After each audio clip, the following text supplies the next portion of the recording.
El Imperio Romano fue uno de los más famosos e influyentes de toda la historia. Su espectacular ascenso continúa cautivándonos 2000 años después. Y sus aportaciones al arte y la arquitectura, al derecho, el lenguaje, la cultura y la religión siguen rodeándonos.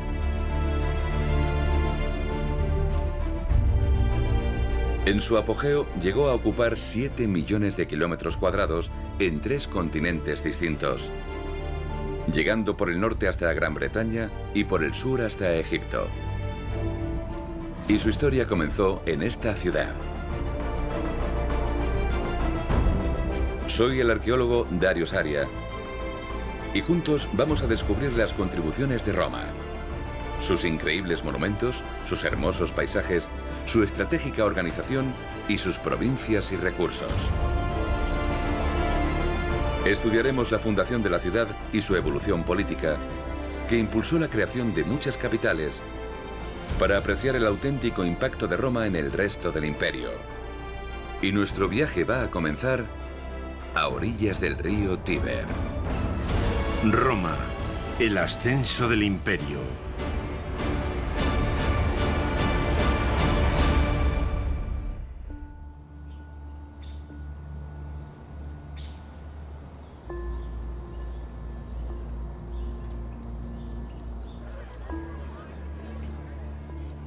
Un arquitecto sirio, un escultor griego, un artista del mosaico norteafricano, un general español y ciudadanos, extranjeros y esclavos.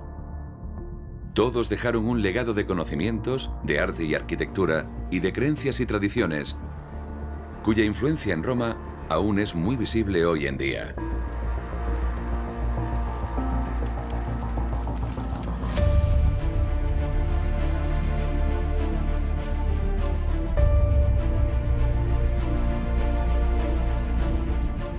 La gente venía a Roma gracias a una red de calzadas de más de 80.000 kilómetros que se extendía a lo largo y ancho del imperio. Pero es importante recalcar que fue la conexión con el Mediterráneo lo que garantizó su poder. Y el cordón umbilical que unía Roma al Mare Nostrum era el río Tíber.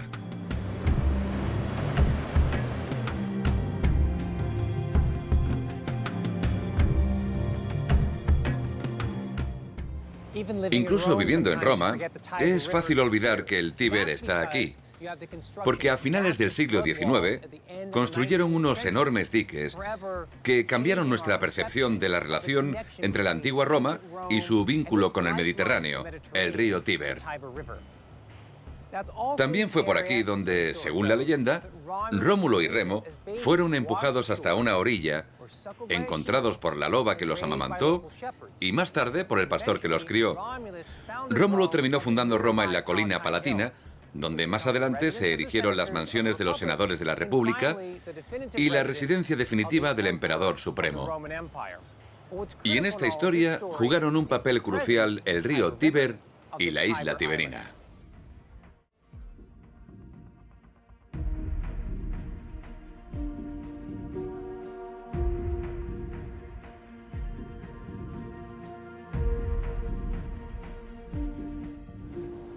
Junto a los mitos del pasado ancestral de Roma, existen vestigios arqueológicos que revelan los esfuerzos de los antiguos romanos por controlar el cruce del río Tíber. Y el mejor punto para cruzarlo y vigilarlo era este, porque tenía un banco de arena que acabó convirtiéndose en la isla tiberina. Esta era una cabeza de playa segura que permitió la creación del primer puerto fluvial de Roma. Y además gozaba de la protección de Portuno, el dios de los puertos, cuyo templo sigue en pie.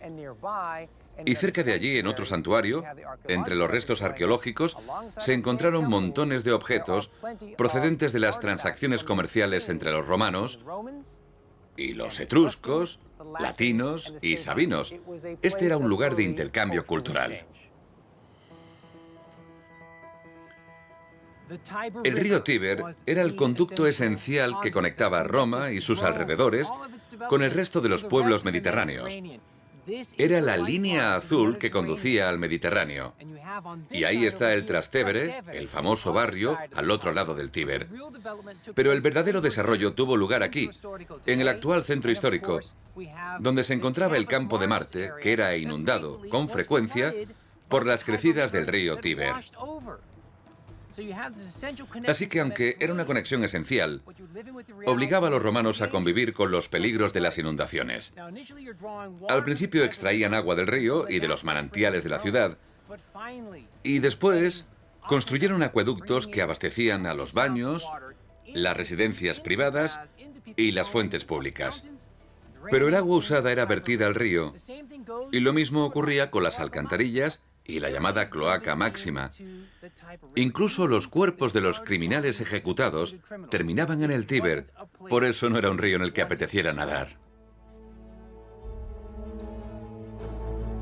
El Tíber mide algo más de 400 kilómetros, por los que desde el norte llegaban a la ciudad materias primas esenciales, sobre todo madera y travertino. Y desde el sur, remontando el río, un interminable número de barcazas eran arrastradas desde las orillas por bestias de carga o esclavos. Y traían bienes de todo el imperio y de tierras aún más lejanas.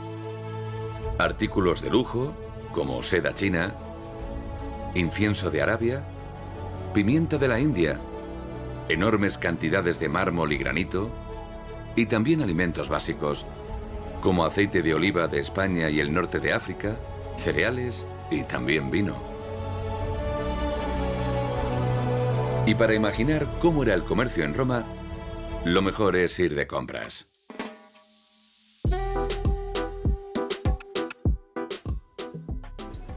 Una de las cosas que hace especial a este mercado es que los puestos se instalan a primera hora de la mañana, antes del amanecer, y se desmontan a la hora de comer. Forma parte de una gran tradición, porque inició su actividad hace varios siglos. No hay nada como el Campo dei Fiori de Roma.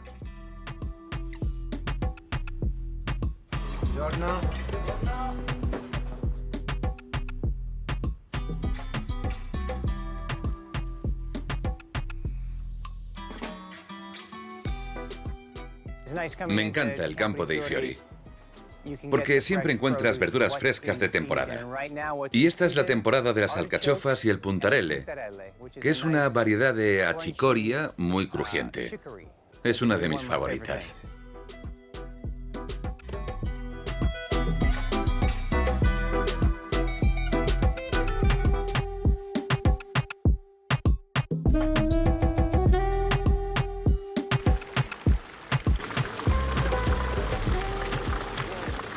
Gracias a sus conquistas y a los extranjeros que llegaban a la capital, Roma abrazó otras culturas, creencias y tradiciones, lo que le permitió establecer relaciones fructíferas y convertirse en un crisol de ideas.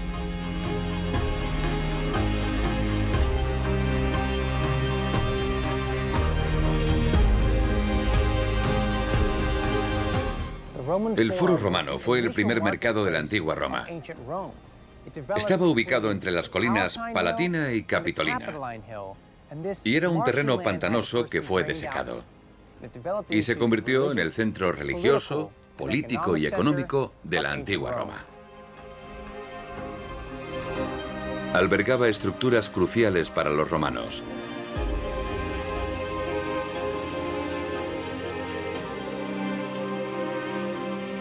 Basílicas y juzgados, la Curia Julia y el Senado, lugares de reunión y de votación, y muchísimos templos.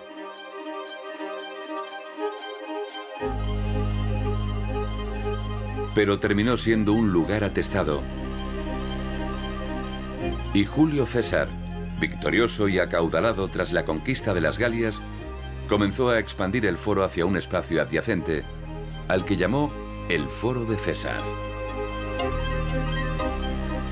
Pero fue Augusto el que puso fin a un siglo de guerras civiles, e imponiendo la Pax Romana, selló el destino de la República.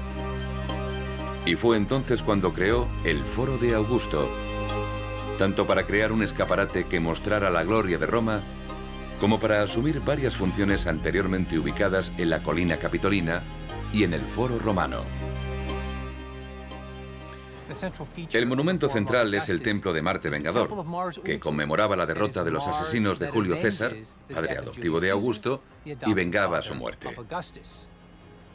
El foro estaba rodeado de pórticos y protegido por este impresionante muro, que estaba recubierto de mármol de distintos colores, procedente de muchas partes del imperio y de las provincias conquistadas.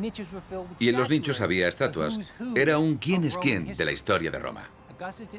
Augusto también terminó muchos de los proyectos comenzados por Julio César y realizó muchos otros con sus partidarios, y en especial con Agripa. En el sur del campo de Marte se erigieron los baños de Agripa, el primer panteón y un nuevo acueducto. Más al norte, el Ara Pacis, el altar de la paz augusta que celebraba la Pax Romana. Y aún más al norte, el mausoleo de Augusto, la gran tumba del emperador y de sus descendientes.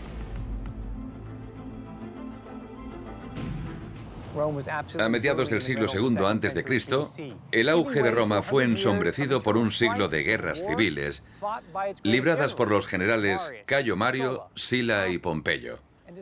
Pero entre tantas disputas, realizaron grandes conquistas en Europa, Asia y el norte de África. La senda del éxito continuó. Julio César ocupó las Galias y Augusto conquistó la antigua Iliria y Egipto, y puso fin a las contiendas civiles.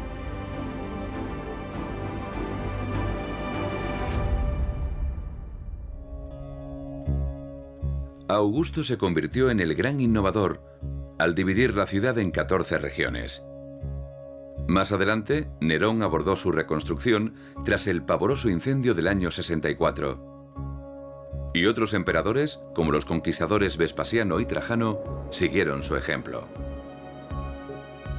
Cuando la ciudad era azotada por inundaciones, terremotos e incendios, los emperadores respondían con la creación de audaces edificios y espacios.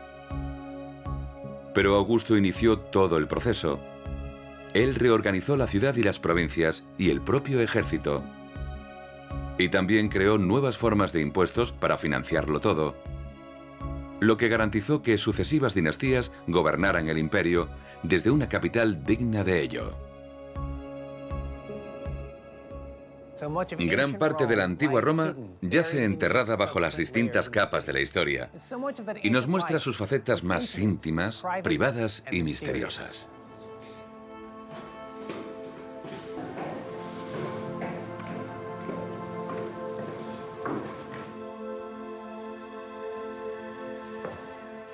Vaya, este increíble templo fue descubierto en los años 30 y su estado es impresionante, con estos pilares de hormigón que sostienen este emplazamiento arqueológico. Exploremos este mitreo.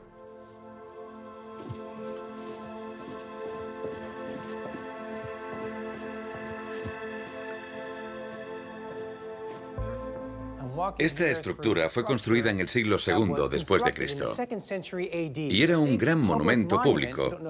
No conocemos su finalidad exacta, pero posee una enorme escalera pública y está justo al lado del Circo Máximo. Y sabemos que en el siglo III este espacio estaba unido y conformaba una gran y única estancia para el culto del dios persa Mitra. También sabemos que era un lugar para el culto privado, bastante discreto, porque aunque no está oculto, se encuentra fuera de la zona más pública. Algo habitual en los templos romanos dedicados a Mitra, que siempre estaban ubicados en espacios reutilizados, como antiguas salas públicas, complejos de baños o casas privadas.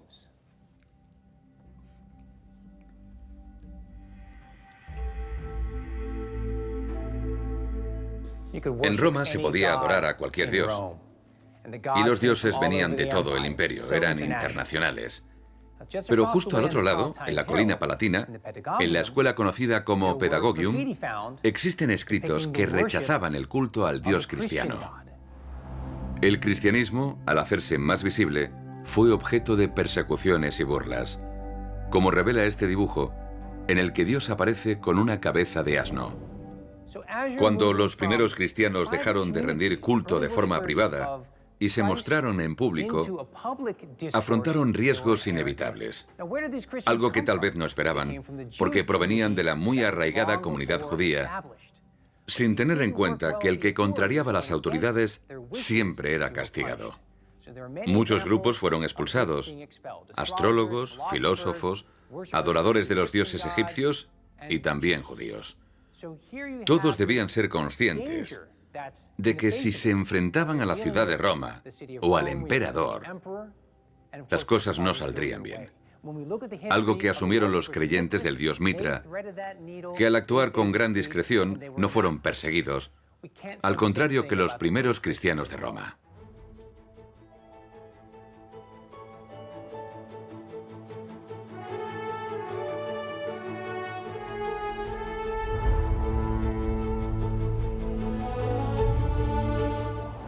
Hoy el tráfico circunda este valle vacío donde se alzaba el Circo Máximo, el mayor lugar de entretenimiento del mundo romano.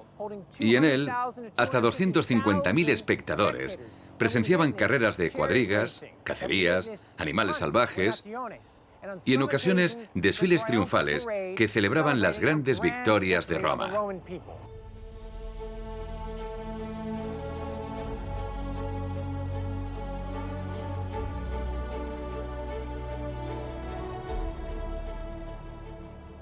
La relación entre Roma, como capital del imperio, y la multitud que vivía en el centro de la ciudad, estamos hablando de 1 millón de personas hacinadas en unos 12 kilómetros cuadrados, se potenció con la política de pan y circo. Se brindaba al pueblo una serie de entretenimientos repartidos en hasta 135 días de juegos y fiestas. También se distribuía grano cada mes a todos los habitantes de Roma. Y a veces incluso se repartía vino y carne de cerdo. La diversión dulcificaba la relación entre el emperador, que residía en la colina palatina, y los que acudían al centro lúdico más grande de la antigua Roma, el Circo Máximo. Y esta conexión potenciada por este gran monumento fue imitada y perpetuada más tarde en otras capitales del Imperio Romano.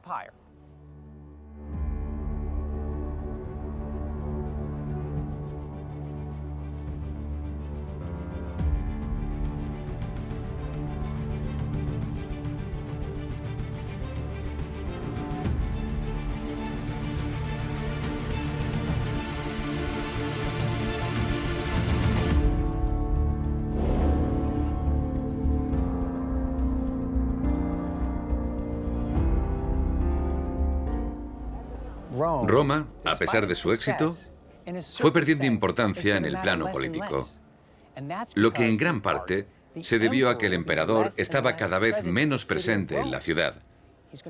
Tuvo que ausentarse para luchar en nuevas guerras y sofocar rebeliones, pese a que Roma era cada vez más monumental y más grandiosa.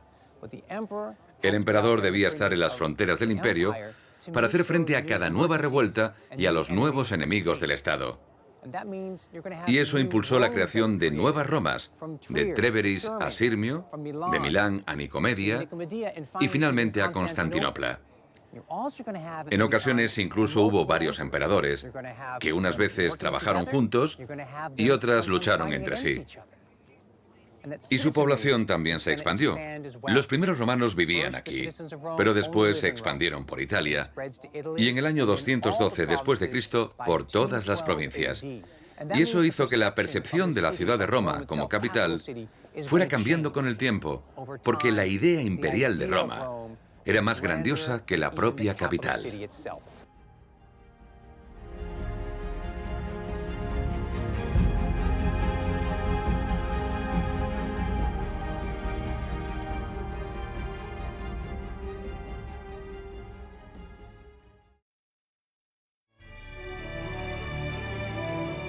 La hermosa y extensa península ibérica albergaba diversos pueblos vernáculos, como los íberos, los celtas y los lusitanos, cuyas tradiciones se desarrollaron en diversas regiones. Como las costas mediterránea y atlántica, el Valle del Ebro, Andalucía, la Gran Meseta Central, rica en trigo y ganado, y en el noroeste, Galicia y Asturias, que parecían muy difíciles de doblegar. Los fértiles valles que descendían desde las montañas hasta la costa auguraban un gran desarrollo agrícola y urbano. España era un importante cruce de caminos, muy vinculado con el norte de África. Y al ser la puerta de entrada a la Europa continental, fue objeto de frecuentes invasiones. Los celtas fueron los primeros, seguidos por los griegos y fenicios, que fundaron ciudades y puertos. También comenzaron a extraer metales, desplazando a los íberos. Y Cartago potenció la extracción durante las guerras púnicas. Después llegó Roma, cuyos 7 siglos de ocupación e influencia dejaron una huella indeleble. Y más tarde aparecieron los godos, los árabes y los francos. Roma creó 2 provincias en la península ibérica, la Hispania Citerior y la Hispania Ulterior, es decir, la Hispania más cercana a Roma y la más lejana. Durante la época de la República Romana, los combates fueron constantes e implicaron a algunos de los generales más grandes de Roma, como Julio César, hasta que Augusto conquistó toda la península y puso fin a todas las guerras. Entre los años 27 y 13 a.C., Augusto visitó Hispania con frecuencia para transformar ambas provincias en un territorio próspero y estable. Renombró Hispania Citerior como Hispania Tarraconensis y dividió el resto de la península en 2 provincias, Lusitania y la Hispania Bética, en cuyo territorio creó varias colonias nuevas pobladas por romanos, muchos de ellos soldados. Aquello trajo la prosperidad, y gracias a sus recursos y a sus nuevas e importantes ciudades, Hispania tuvo un papel muy influyente en todo el imperio.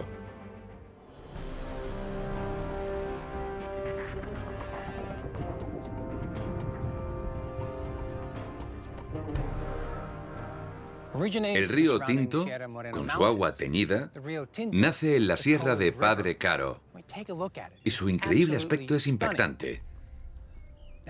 Su color se debe a la geología del área y también a 5.000 años de minería ininterrumpida en busca de cobre, plata y también oro. Los romanos estuvieron aquí hace 2 milenios y los productos usados por ellos también se depositaron en el cauce del río. Metales pesados y sulfuros que ayudan a conferir al agua este efecto sobrenatural. La plata hispánica financió muchas campañas del ejército romano y también grandes monumentos.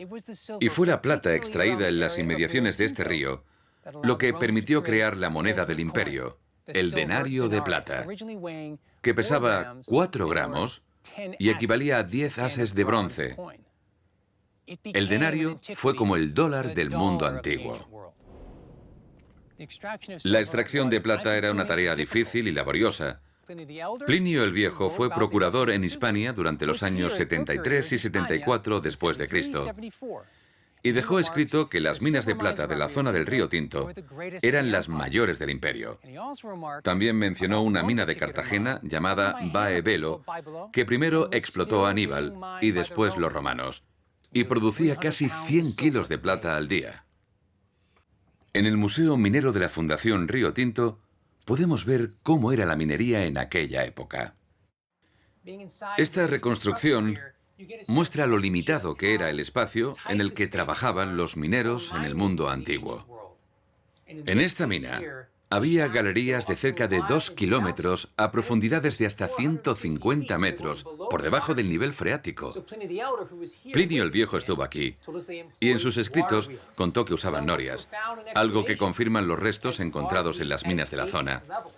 Algunas con hasta 8 niveles de galerías, y no eran norias pequeñas, medían unos 5 metros de altura. Y funcionaban día y noche, sacando el agua de los túneles y permitiendo a los mineros seguir extrayendo el preciado metal de las vetas. Era un proceso increíblemente difícil. y todos los beneficios eran para el imperio. Las personas que realizaban esta dura labor eran esclavos. Y también había niños trabajando en las minas. Debía ser una experiencia terrible pasar el día bajo tierra, picando las paredes a la luz de una lámpara de aceite y siempre al servicio de Roma.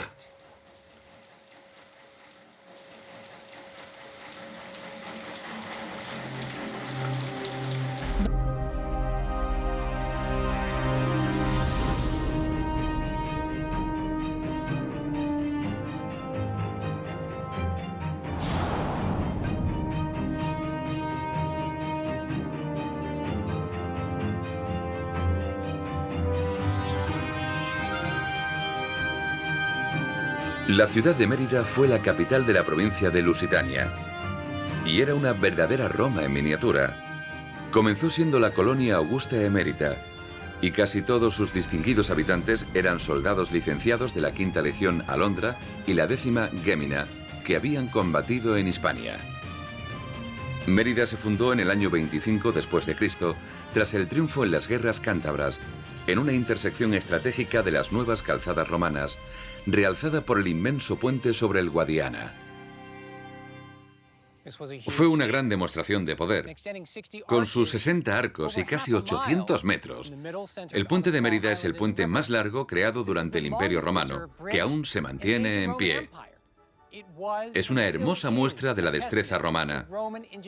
Y aunque algunos estudiosos fecharon su construcción en el siglo II, lo más lógico es que se realizara en la época de Augusto, cuando se fundó la ciudad. Sufrió daños muy graves en el siglo V, y también a causa de una gran inundación en 1603. Pero hoy continúa siendo la grandiosa entrada a esta deslumbrante ciudad augusta. Todas las nuevas ciudades, imitando a Roma, poseían calles perpendiculares y una plaza o foro en el centro.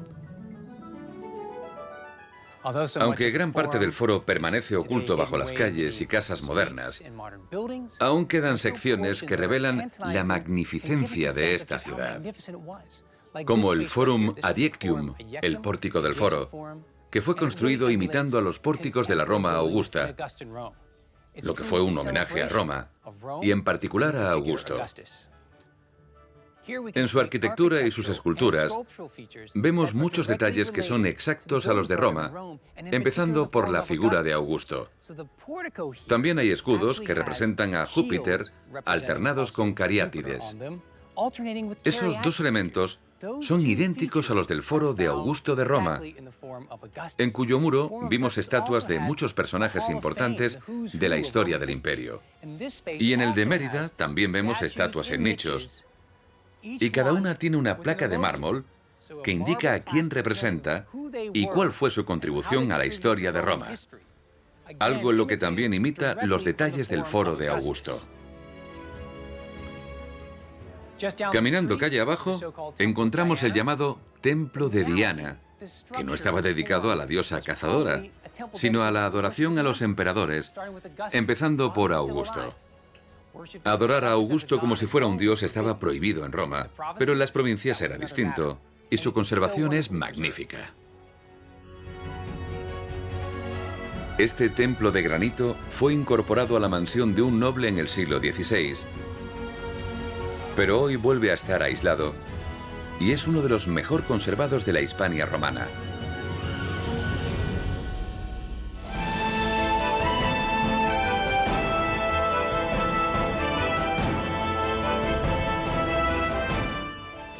Era una ciudad en expansión, y en la parte este se erigió este magnífico teatro, que es el mejor conservado de toda Europa occidental. Y el frente escénico es impresionante. Ningún otro tiene tantísimo mármol en las estatuas y el revestimiento. Y eso es lo más curioso, porque cuando la antigua Roma quedó atrás, estos materiales solían reciclarse o se destruían para fabricar cal. Pero aquí no ocurrió, y eso permitió restaurar fielmente dos plantas del frente escénico, gracias a la milagrosa cantidad de material que se había conservado. Este teatro fue fundado por Agripa en el año 16 a.C., pero el frente escénico se construyó en el siglo II. Y se han hallado restauraciones de la era de Constantino, de modo que este teatro tuvo una larga vida. Se usó durante muchos siglos, e incluso hoy en día los espectadores pueden venir aquí a disfrutar de la historia. Mérida también destaca por la extraordinaria conservación de sus redes de agua y alcantarillado. Tiene 3 acueductos y 2 diques casi intactos. Y algunas cloacas siguen en uso 2 milenios después. Mérida fue financiada y planificada por Augusto y Agripa, que en su afán por mejorar la vida en Roma, habían hecho construir la Cloaca Máxima, algo que replicaron en esta ciudad, para que fuera un escaparate de la grandiosa Roma en la península. Gracias a su maestría urbana, las nuevas ciudades florecieron como centros comerciales y de trabajo, y fomentaron el ocio y la vida social.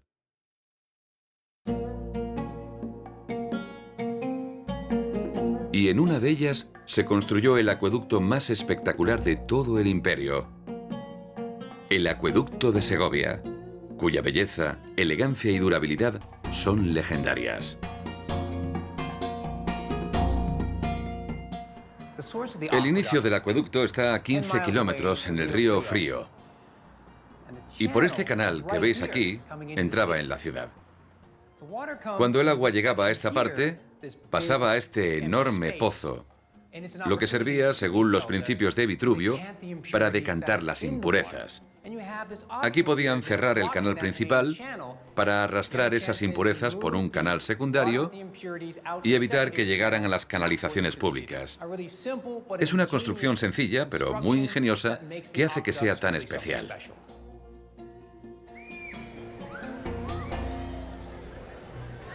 Este espectacular fragmento de la historia mide casi 800 metros de longitud y 28 de altura, y está formado por más de 20.000 toneladas de sillares de granito sin ningún tipo de argamasa. Pero más que su tamaño, es la elegancia y perfección de los 2 pisos de arcos lo que sigue asombrándonos hoy en día.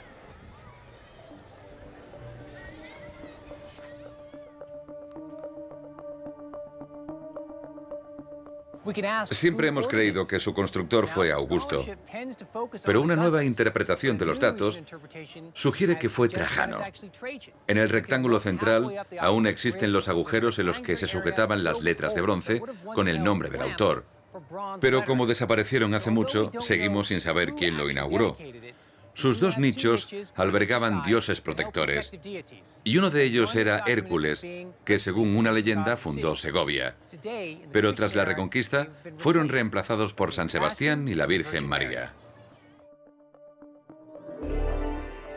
35 arcos fueron destruidos por los musulmanes en 1072 y reconstruidos en 1484. Y siguió prestando servicio hasta que se instaló la moderna red de aguas en 1929. Así que fue usado por romanos, visigodos, árabes y castellanos.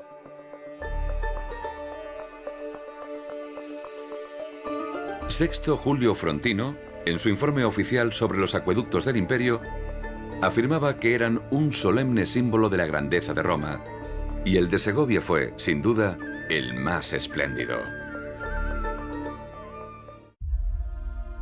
Trajano y Adriano son 2 de los emperadores más importantes de la antigua Roma. Trajano expandió el imperio hasta su máxima extensión, y Adriano dedicó gran parte de su mandato a recorrerlo. Trajano empujó las fronteras hacia el este y erigió numerosos monumentos en Roma, como su foro, sus baños y su célebre columna. Adriano prefirió mantener las fronteras y fue un excelente administrador, famoso por su curiosidad intelectual, su fascinación por la cultura griega y sus viajes por el imperio. También construyó grandes monumentos, como el glorioso Panteón de Roma. Ambos nacieron en la Hispania bética, Algo muy importante, porque por primera vez el emperador no había nacido ni siquiera en la península italiana. Aquello abrió las puertas a la idea de que el emperador podía proceder de cualquier parte del imperio. Y que se empezara por Hispania resultó lógico, porque había adoptado la civilización romana desde hacía mucho tiempo, y sus ciudades estaban llenas de vecinos romanos. A finales del siglo I, Vespasiano declaró a todos los que vivían en Hispania ciudadanos de Roma. Y aquello anunció a todo el imperio que Hispania gozaba de una posición privilegiada.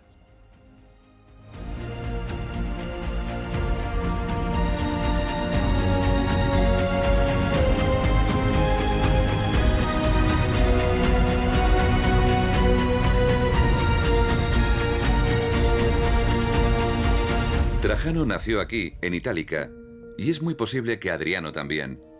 La ciudad era ya un importante puerto fluvial, y con el apoyo de ambos emperadores, creció hasta alcanzar proporciones épicas y experimentó masivas transformaciones urbanas que hicieron que ascendiera a otro nivel. Cuando el Imperio Romano de Occidente cayó, las ciudades como Itálica quedaron despedazadas. Pero hoy continúa siendo un ejemplo, al igual que Mérida, de una ciudad singular que estuvo bajo el patrocinio y los antojos de un hombre muy importante en el Imperio Romano.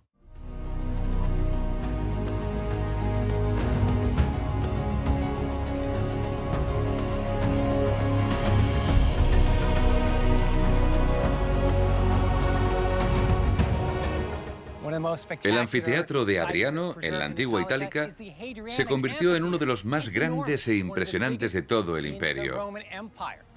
Podía acoger a 30.000 espectadores, medía 160 metros de longitud y 138 de anchura, y poseía una capilla dedicada a Némesis, la diosa del castigo divino. Los gladiadores esperaban en una bóveda subterránea junto a los animales, y tras ser elevados, surgían a través de unas trampillas de madera para deleite de los espectadores.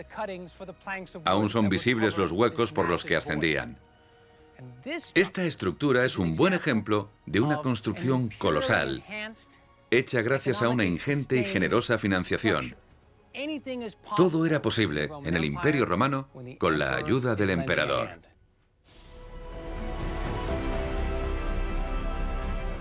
Estas colinas que tengo detrás forman parte de un increíble y precioso paisaje creado por el hombre, que fue una importante fuente de oro para el Imperio Romano. Pertenecía a la provincia Tarraconensis, que ocupó el norte y el este de la península. Y aquí se explotaron 250 minas durante 3 siglos que produjeron 250 toneladas. Pero el mayor tesoro se encontró aquí, en las médulas. Un paraje patrimonio de la humanidad en el que extrajeron unas 11 toneladas de oro, removiendo 500 millones de metros cúbicos de tierra. Y vamos a descubrir cómo lo hacían.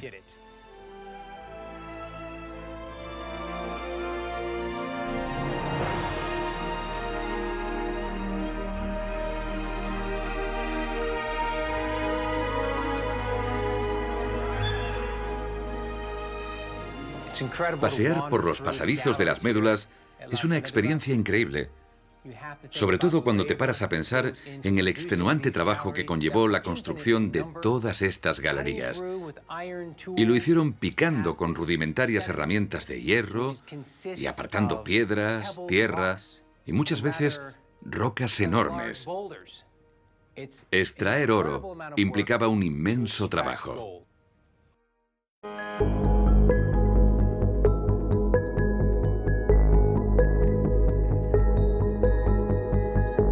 Los ingenieros y hasta 10.000 obreros, muchos de ellos esclavos, se alojaban junto a las minas. Y su humilde esfuerzo impulsó la circulación de las monedas de oro acuñadas en Roma. La minería dio un enorme impulso a la economía hispana y permitió al imperio adentrarse en nuevos caminos.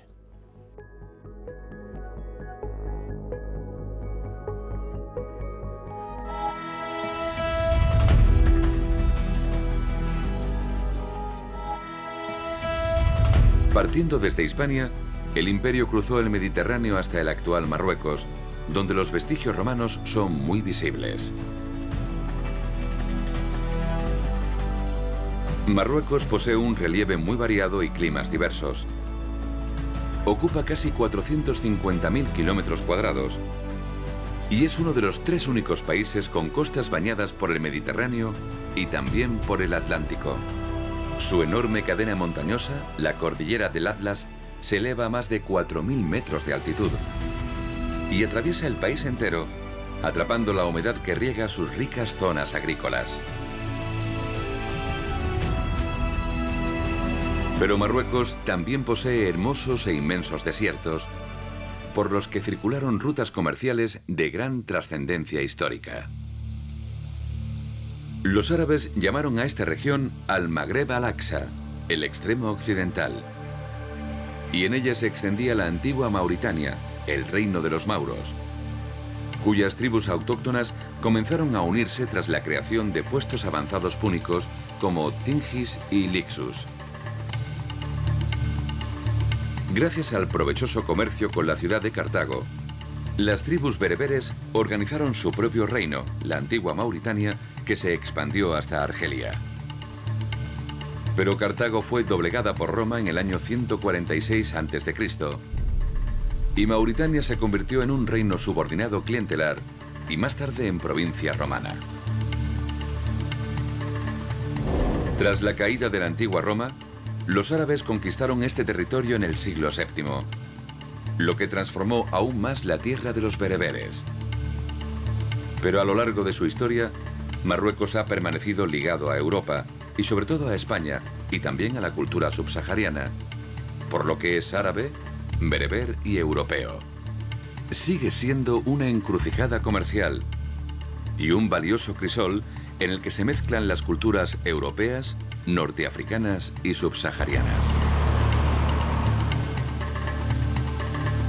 Aquí se erigió la ciudad de Volubilis, entre los valles de Fertasa y Comane, en una loma rodeada de una fértil llanura, rica en aceite y otros productos. Es muy posible que su nombre proceda del término bereber Oualili, que significa adelfa.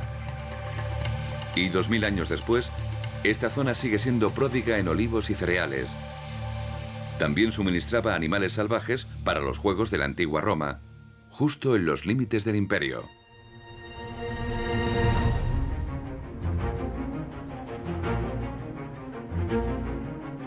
Los mauros de la antigua Mauritania comerciaban con el imperio cartaginés y crearon ciudades como Volubilis en el siglo III a.C. Y aunque Roma terminó conquistando Cartago en el año 146 a.C., ellos lograron superar la agitación social y política y establecieron una sólida alianza con Roma.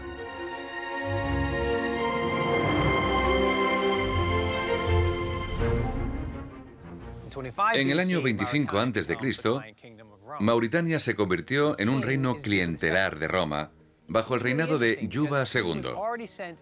Este era hijo del derrotado Yuba I de Numidia, y tras ser enviado a Roma como rehén, se crió con Augusto. Y cuando regresó a Mauritania, lo hizo con su esposa, Cleopatra Selene II, que era hija de Marco Antonio y Cleopatra. Sí, la famosa Cleopatra. Y juntos revolucionaron el reino. Yuba tenía un espíritu renacentista y promovió el florecimiento del desarrollo cultural. Y Volubilis, que era una ciudad de solo 12 hectáreas, creció hasta transformarse en un importante centro administrativo del reino de Mauritania.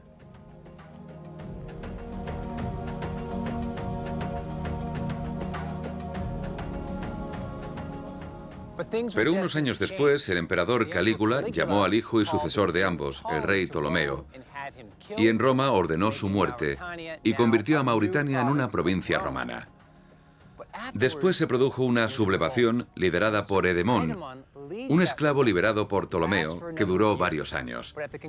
Y cuando las revueltas fueron sofocadas, el emperador Claudio dividió Mauritania en 2 provincias: la Mauritania tingitana, llamada así por Tingis, su capital, y la Mauritania cesariense.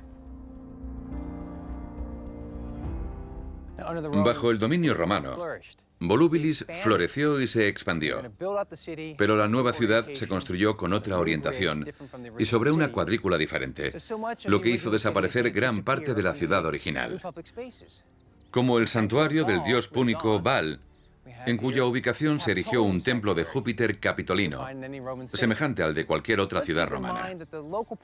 La antigua población local estaba formada en su mayor parte por lugareños del Magreb. Pero bajo el mandato romano, Volubilis se volvió internacional. Hay diversas inscripciones que revelan la presencia de lo que hoy serían españoles, galos, alemanes, británicos, sirios, árabes y judíos. Volubilis se convirtió en un centro internacional, una gran ciudad que proclamaba la grandeza del Imperio Romano.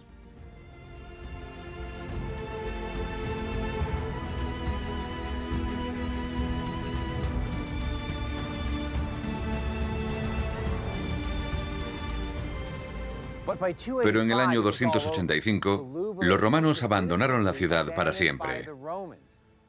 Y también se marcharon de gran parte de Mauritania.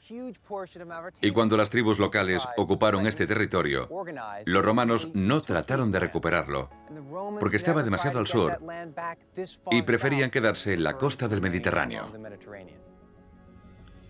Diocleciano intentó reorganizar la provincia sin tratar de reconquistar el sur, y permaneció junto al Mediterráneo. Pero Volubilis no fue abandonada, porque los bereberes siempre estuvieron aquí, y la ciudad continuó prosperando durante siglos. Después tuvo una presencia cristiana muy influyente con la llegada de la Iglesia bizantina, y más adelante vinieron los árabes en el siglo VII y ocuparon todo el Magreb. El rey Idris I fundó la dinastía idrisí y con sus conquistas colocó los cimientos del Marruecos actual. En Volubilis sucedieron muchas cosas tras la marcha de los romanos, como prueban los numerosos vestigios de la dinastía idrisí. Idris I murió envenenado, pero su reino aún prospera en el Marruecos moderno. Y para conocer la vibrante cultura, artesanía y creatividad que impulsó la legendaria Volubilis, vamos a visitar un lugar donde las tradiciones de los artesanos y artistas siguen formando parte de la vida diaria. El bereber Abu Bakr bin Umar expandió sus dominios por África y España y eligió Marrakech como capital del reino almorávide, tras ser fundada por su primo Yusef bin Tasfin en el año 1062.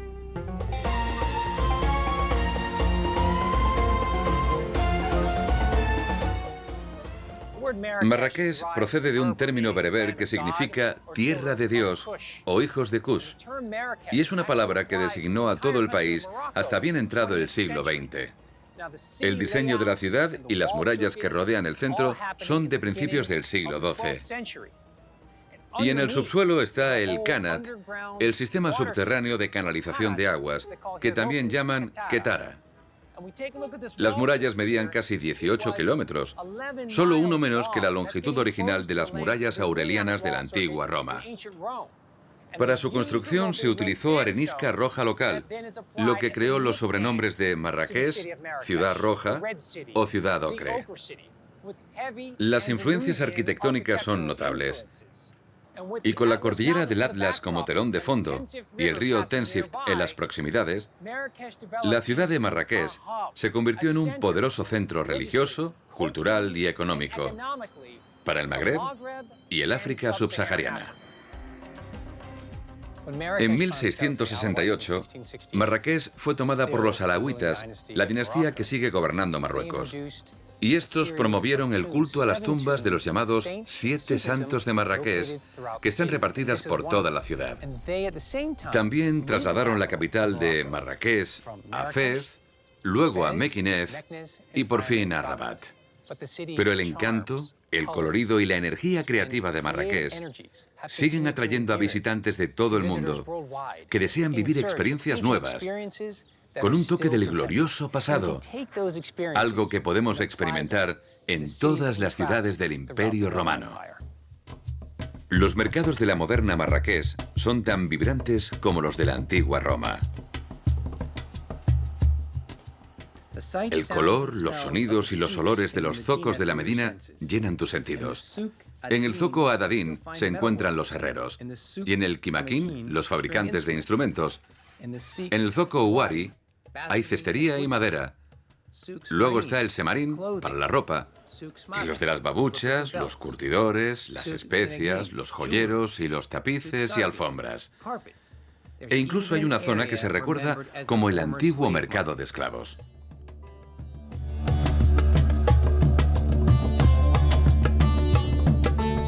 Gran parte del pasado romano de Marruecos ha desaparecido.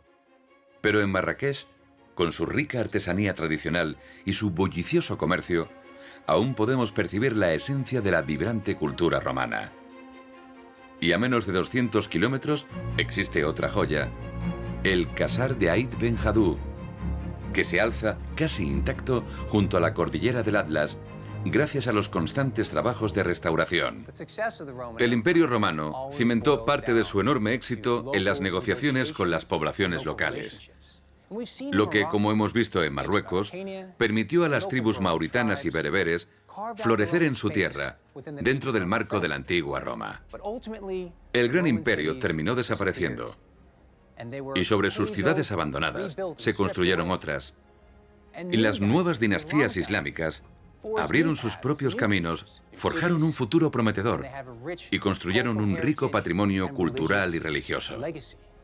Pero en lugares como Marrakech aún existen tradiciones que nos conectan con el legado multicultural de la antigua Roma, aquí, en los límites del imperio.